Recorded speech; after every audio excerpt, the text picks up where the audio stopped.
جہاں ایک جانب فیض حمید میڈیا کی شاہ سرخیوں میں ہیں، وہیں یہ پہلا موقع نہیں کہ جب فوجی افسر کو اپنے غلط اقدام کی وجہ سے ادارہ جاتی احتساب کے عمل سے گزرنا پڑا۔ ایک فوج کے شعبہ ابلاغ ISPR کے مطابق نجی ہاؤسنگ اسکیم اسکینڈل سے تعلقی بنیاد پر جنرل فیض حمید کے خلاف کورٹ مارشل کا عمل شروع کیا جا چکا۔ گزشتہ روز تازہ ترین بیان میں اعلان کیا گیا کہ جنرل فیض حمید کے سلسلے میں مزید 3 اعلیٰ فوجی افسران کو فوجی تحویل میں لے لیا گیا ہے۔ جہاں ایک جانب یہ خبریں میڈیا کی شاہ سرخیاں بنی ہوئی ہیں، وہیں یہ پہلا موقع نہیں کہ جب فوجی افسر کو اپنے غلط اقدام کی وجہ سے ادارہ جاتی احتساب کے عمل سے گزرنا پڑا۔ آئیے ان اعلیٰ فوجی افسران پر نظر ڈالتے ہیں جن کے کورٹ مارشل نے ماضی میں عوامی توجہ اپنی جانب مبذول کی۔ NLC گھوٹالہ لیفٹیننٹ جنرل ریٹائر خالد منیر خان اور محمد افضل مظفر۔ 2009 میں پبلک اکاؤنٹس کمیٹی PAC نے نیشنل لاجسٹکس سیل NLC کی رپورٹ کے بعد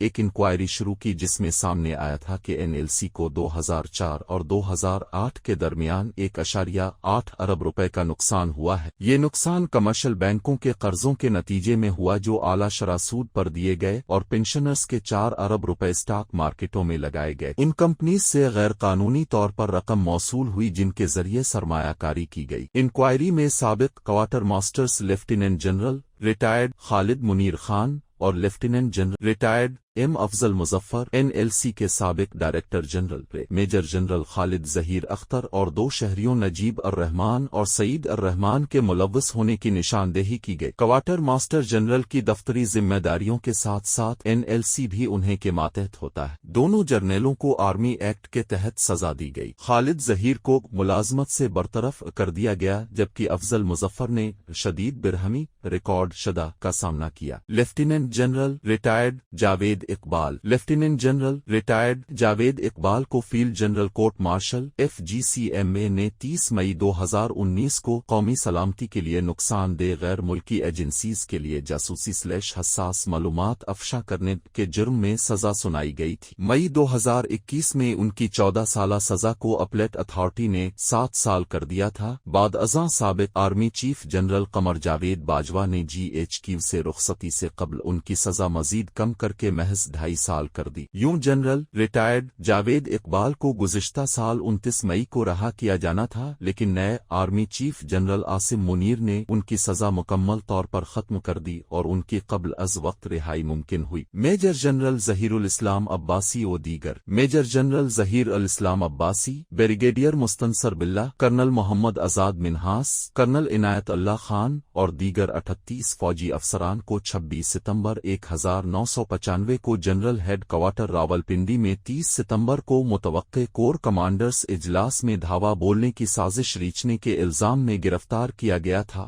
بریگیڈیئر ریٹائرڈ علی خان 2011 میں بریگیڈیئر علی خان کو کالعدم تنظیم حزب التحریر سے روابط کے الزامات پر گرفتار کیا گیا۔ اس مقدمے میں میجر عنایت عزیز، میجر افتخار، میجر سہیل اکبر اور میجر جواد بصیر سمیت 4 ملزمان کو کیس میں سزا سنائی گئی۔ بریگیڈیئر علی خان پر حکومت کا تخت الٹنے کی سازش، فوج میں بغاوت کو ہوا دینے اور GHQ پر حملے کی منصوبہ بندی میں ملوث ہونے کا الزام بھی عائد کیا گیا۔ انہیں 2016 میں 5 سالہ مدت پوری کرنے کے بعد رہا کر دیا گیا تھا۔ 7 ماہ کے طویل ٹرائل کے بعد پراسیکیوٹر کی جانب سے 5 فوجی افسران نے گواہی دی۔ افسران نے دعویٰ کیا کہ ملزم بریگیڈیئر علی خان نے عوامی قیادت کے خلاف بغاوت پر اکسایا۔ ایسی بھی مثالیں موجود ہیں کہ جن میں جنرل افسران کو کورٹ مارشل کے بجائے تادیبی کارروائی کے بعد انتظامی طور پر سروسز سے برطرف کر دیا گیا۔ General retired Zia Uddin but کو اکتوبر 1999 میں اس وقت کے وزیر اعظم نواز شریف نے آرمی چیف بنایا تھا، 2 سال قید میں گزارے۔ ڈان سے گفتگو کرتے ہوئے ضیاء الدین بٹ نے کہا کہ انہیں ہاتھ سے لکھا ہوا تحریری حکم موصول ہوا تھا کہ انہیں پاکستانی فوج کے قانون کے سیکشن 16 کے تحت سروس سے برطرف کر دیا گیا ہے، لیکن ان کا کورٹ مارشل نہیں ہوا۔